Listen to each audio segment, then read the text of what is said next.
Et dans certains contextes, on ne peut pas retrouver la mobilité normale ou la souplesse normale du petit pectoral notamment. Donc, parfois, on arrive aussi à une limite et si on essaie d'aller plus loin, bien, on risque de se blesser, ça risque de ne pas être efficace. On continue avec les muscles.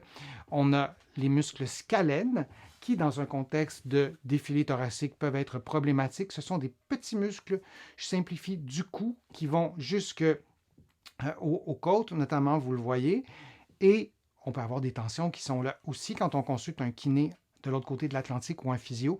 On a des techniques manuelles pour pouvoir vous aider à prendre conscience de ces muscles-là et à les relâcher. Et ça se fait aussi avec les mouvements de la tête. La tête joue un rôle crucial lorsqu'on veut détendre cette région-là. Donc, de faire des exercices de mobilité de la tête combinés à des exercices d'épaule, ça peut être aussi bénéfique. Alors, on a aussi ces nerfs. Je voulais vous mettre cette vidéo-là parce qu'on la voit vraiment mieux en 3 dimensions.